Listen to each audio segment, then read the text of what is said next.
अब चूल्हा जलाने के लिए, खाना पकाने के लिए आपको किसी गैस सिलेंडर की जरूरत नहीं पड़ेगी, ना ही आपको कोई गैस पाइपलाइन लगवानी है।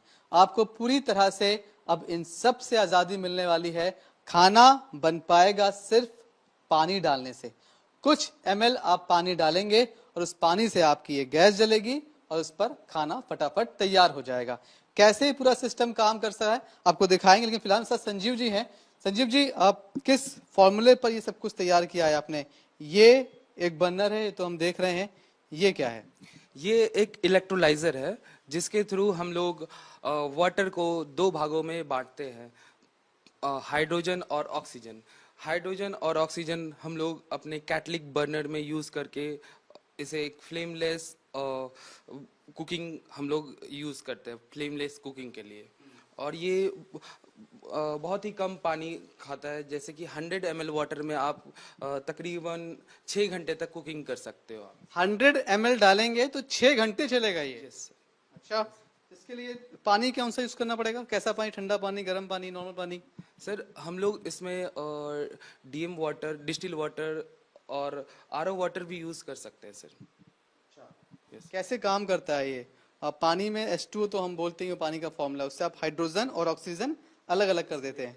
कैसे, हम दिखा सकते हैं क्या इसमें कहीं? हाँ जी सर, हम आपको पूरा नहीं, प्रोसेस। ये कैसे? इसमें कुछ पाइप्स लगी हुई है क्या? हाँ, ये हाइड्रोजन की पाइप है और ये हाइड्रोजन यहाँ पे कनेक्ट होता है हमारे बर्नर में।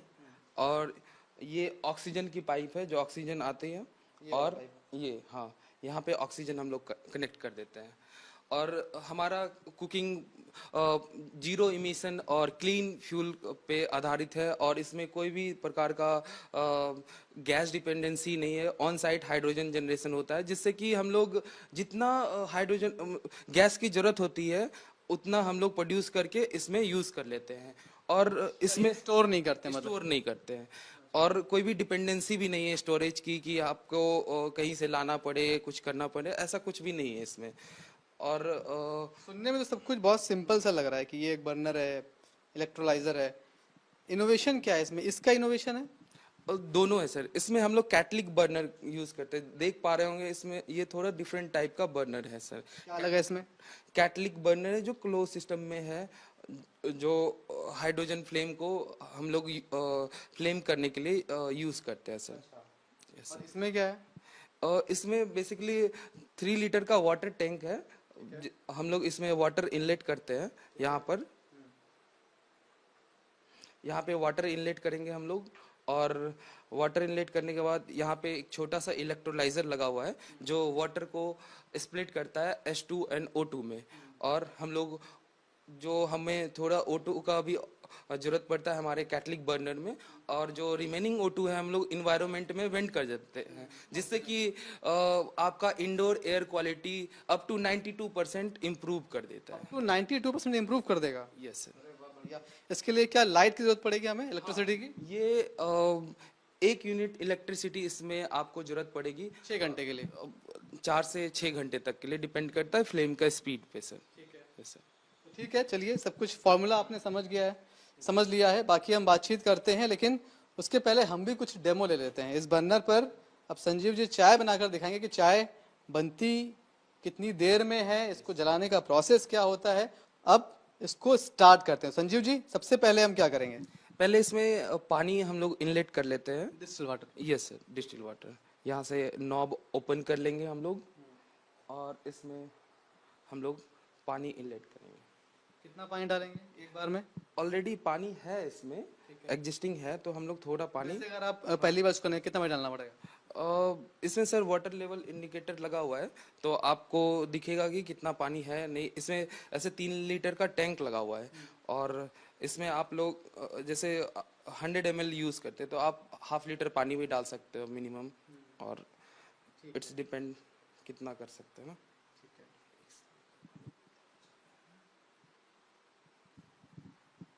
सबसे पहले हम इसमें डिस्टिल वाटर डाल रहे हैं। जितना आपको इस्तेमाल करना है उतना आप डाल सकते हैं। 3 लीटर के अंदर टैंक है।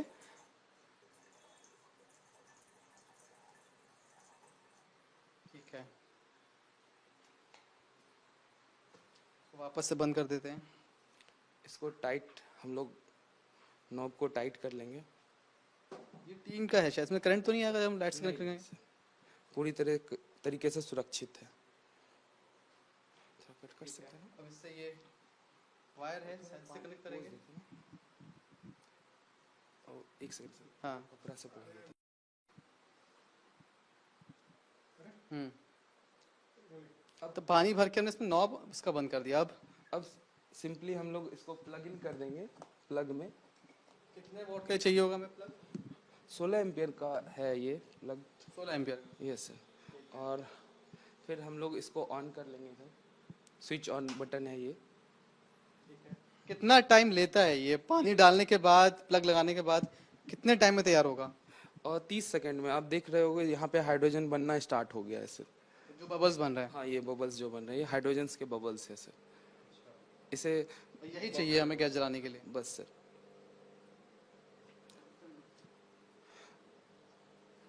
अब यहाँ हम लोग अब इसको फ्लेम कर सकते हैं ना। फ्लेम के लिए माचिस का इस्तेमाल करना पड़ेगा? लाइटर, माचिस जो भी आपके पास अवेलेबल है। जैसे इसको ऑन नहीं करना, बस वहां से ऑन किया, 30 सेकंड रुके। यहाँ भी है सर नॉब। ये नॉब को ऑन किया हमने। आप रेगुलेट कर सकते हो। ये सिंपली वैसा ही है जैसा एलपीजी बर्नर होता है ना,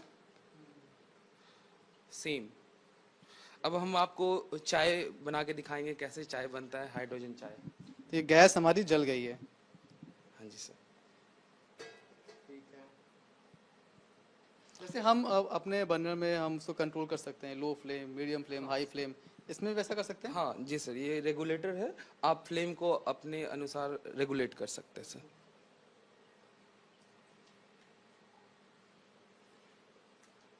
अब हम लोग इसमें दूध डाल देंगे।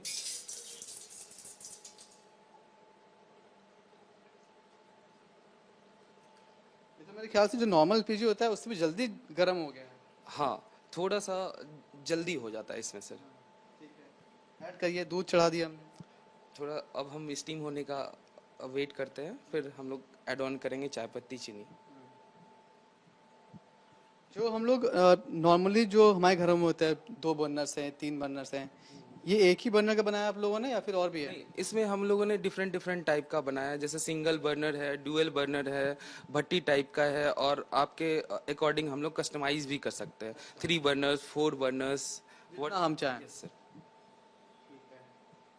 अब जैसे इसमें जो पूरा ये इंस्ट्रूमेंट है, सेफ्टी सिक्योरिटी के कुछ नॉर्म्स इसके चेक किया गया है? क्या क्या दिक्कतें हो सकती हैं, या क्या क्या अपने सेफ्टी के लिए क्या क्या यूज़ किया है इसमें? सर पहली बात तो इसमें हम लोग कोई स्टोरेज नहीं करते हैं।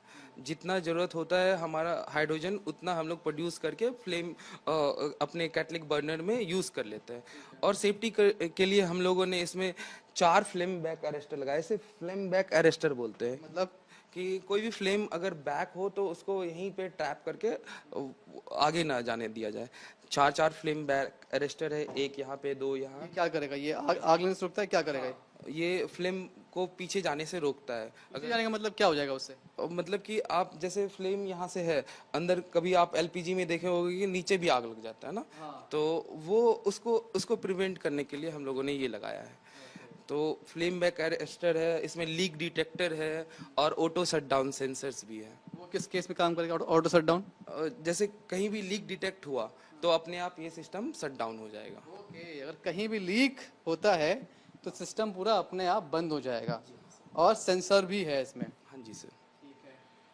तो अभी ये हम घरों के लिए बना चुके हैं, घर के यूज़ के लिए, मतलब डोमेस्टिक यूज़ के लिए। हाँ जी सर, ये डोमेस्टिक, कॉमर्शियल और इंडस्ट्रियल पर्पस सब के लिए हम लोगों ने बनाया है सर। देखिए अब दूध खोलना शुरू हो चुका है। जितना टाइम नॉर्मल एलपीजी सिलेंडर में लगता है किसी चीज़ को बनने में, उतना ही टाइम इसमें भी लगता है, या कम लगता है, ज़्यादा लगता है? उससे थोड़ा कम लगता है सर एलपीजी से। आपका समय भी बचेगा। हाँ, और वर्किंग सेम है जैसे एलपीजी काम करता है उसी प्रकार से ये भी हमारा काम करता है। आप देख सकते हो स्टोव वही है, फ्लेम वही है, सब कुछ वही है, बस डिफरेंट है हम सिलेंडर की जगह इलेक्ट्रोलाइजर यूज करते हैं। यूजुअली ये जो फार्मूला इलेक्ट्रोलाइजर वाला, ये मेरे ख्याल से इतनी छोटी यूनिट में शायद कहीं नहीं था, बड़े बड़े जो हाइड्रोजन प्लांट्स है वहां जरूर यूज करते होंगे शायद। हाँ जी सर, अभी बहुत बड़े बड़े कंपनीज हैं जो पावर जनरेशन के लिए अदर अदर चीज़ों के लिए यूज़ करते हैं हाइड्रोजन, बड़े बड़े प्लांट्स में लगाए जाते हैं सर। लेकिन ये गैस के लिए इस्तेमाल करना है डोमेस्टिक, उसमें कमर्शियल, उसमें ये आप लोगों ने शुरू किया। यस सर, ये एक नया कॉन्सेप्ट है, हम लोगों ने इंट्रोड्यूस किया है। सर्टिफिकेशन होता है इसमें? हाँ सर, अभी हम लोगों ने सर्टिफिकेशन के लिए अप्लाई किया है सर, वो जल्दी आ जाएगा सर। कितने सालों से आप लोग लगे हुए थे और कितना टाइम लगा इसको तैयार करने में? पिछले 3-4 सालों से हम लोग इसके R&D में लगे हुए थे, प्रोडक्ट डेवलपमेंट में। और अब पिछले साल ही हम लोगों ने इसका प्रोटोटाइप कंप्लीटली बना लिया सर। तो अभी कितनी डिमांड है इसकी, कितना मार्केट में आ चुका है, कितना आना है? अभी हमारे पास मोर देन 2000 कंफर्म इंक्वायरीज आ चुकी है सर, जो हम लोगों को देना चाहते हैं? यस सर, एक साल में ही? Within 2-3 months sir. 2-3 months? Yes sir कौन सही है?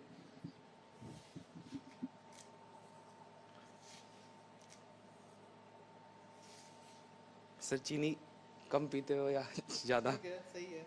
ठीक है सर। ओके, तो अब मुझे ये बताइए कि जो एलपीजी फ्लेम से जो बनता है खाना और जो इसकी फ्लेम है, स्वाद में या फिर किसी भी तरह से नुकसानदायक तो नहीं है? स्वाद तो कम नहीं हो जाएगा? नहीं सर, ये हेल्थ बेनिफिट और भी देता है सर ये, क्योंकि सर ये कार्बन इमिशन नहीं करता है, पहली बात। और दूसरी बात कि ये एकदम क्लीन फ्यूल है सर, तो इसमें हेल्थ बेनिफिट बहुत ज़्यादा है, ना कि आपको कुछ तरह का डैमेज करेगा सर। सब कुछ हम इस पे रख सकते हैं, मतलब कुकर, कढ़ाई, तवा, सब कोई कुछ? भी स्पेशल यूटेंसिल का जरूरत नहीं होता, कोई भी बर्तन का। जैसे इंडक्शन में आपको अलग बर्तन चाहिए? अलग बर्तन चाहिए होता है, लेकिन इसमें ऐसा कुछ नहीं है, कोई भी बर्तन, किसी प्रकार का बर्तन आप यूज कर सकते हो। आप देख सकते हो चाय बन के रेडी है हमारा। चाय बन के रेडी हो गया है। अब जरा ये बता दीजिए कि कितनी कॉस्ट पड़ेगी इसकी? सर अभी के लिए तो सिंगल बर्नर 1,05,000 रुपए का। 1,05,000 रुपए का? थोड़ी ज्यादा है रकम। हाँ, डोमेस्टिक के लिए अभी थोड़ा ज़्यादा है, लेकिन कॉमर्शियल के लिए जाओगे तो आप वो ROI इसका बहुत जल्दी रिकवर कर सकते हो। कॉमर्शियल हमारे पास अलग अलग मॉडल्स है, जैसे ड्यूअल बर्नर है, उसका 1.5 लाख रुपए का है, और जो कॉमर्शियल बर्नर है वो 3.5 लाख रुपए का है। भट्टी टाइप में भी है, 6 बर्नर में भी है। तो उसमें आप जो डेली 2 to 3 सिलेंडर्स यूज होता है, तो उसको आप रिप्लेस कर सकते हो, बस कुछ पानी और थोड़ा इलेक्ट्रिसिटी से। तो अभी हम ये माने कि एक कमर्शियली जो लोग रेस्टोरेंट चला रहे हैं, बड़े होटल्स जो चल रहे हैं, उनके लिए एक बड़ा फायदेमंद ये हो सकता है। हाँ जी सर, और ये भी फायदेमंद होगी अगर सरकार इसमें सब्सिडी दे, और ये लार्ज स्केल पे, मास स्केल पे प्रोडक्शन इसका स्टार्ट होगा, तो डेफिनेटली इसका प्राइस रिड्यूस होगा सर। जितनी महंगी हाइड्रोजन कार है उतनी महंगी ये हाइड्रोजन बर्नर, हम कह सकते हैं, बर्नर गैस है। हाँ, अभी के लिए कह सकते हैं सर। कैसे इसका रेट कम कर सकते हो? और आपने इसको डोमेस्टिकली सोचा ही नहीं सोचा अभी तक? क्योंकि कमर्शियली तो मुझे लगता है कि लोग जाएंगे एक बार को, जिनके यहाँ बहुत खपत है वो जाएंगे, लेकिन जो डोमेस्टिक है वहां के लिए क्या कुछ सोच रखा है? सर हमारा टारगेट ही यही है कि हर घर तक हाइड्रोजन स्टोव पहुंचे, ताकि डिपेंडेंसी दूसरे देशों पर जो अभी है, गैस क्राइसिस है, कितने मजदूर प्लान कर रहे हैं, इन सब चीज़ों को पूरा ख़त्म करना है सर। कोई डिपेंडेंसी ही नहीं रखना है, बस पानी डालो और चलाओ घर में। तो हम लोग, हमारा टारगेट ही है कि हर घर तक पहुंचे ये स्टोव। तो उसके लिए हम लोग को भी अभी पता है कि ये प्राइस ज़्यादा है, लेकिन आने वाले समय में डेफिनेटली इसका प्राइस रिड्यूस होगा। और 6 घंटे ये चल सकता है। एक बार कितना पानी डालने पर? 100 ml। 100 ml पानी आप डालेंगे तो 6 घंटे ये बिना रुके चलेगा, कोई कार्बन एमिशन नहीं है। हालांकि अभी आप देख रहे हैं कि इसकी कॉस्ट जो सिंगल बर्नर है उसकी 1,05,000 रुपए है, जो डबल बर्नर होगा लगभग 1.5 लाख के आसपास है। कॉस्ट थोड़ी सी ज्यादा है, लेकिन अगर ये आगे चल पड़ा, मास प्रोडक्शन की तरफ गया, तो हो सकता है इसकी कॉस्ट और भी कम हो जाए। लेकिन कम से कम जो बात इन्होंने कही कि हम सिलेंडर के लिए, हम एलपीजी के लिए जब किसी दूसरे देश पर निर्भर हैं, तो कम से कम वो निर्भरता ये खत्म कर सकता है और आत्मनिर्भर बनने की तरफ ये एक कदम तो बढ़ाता ही है।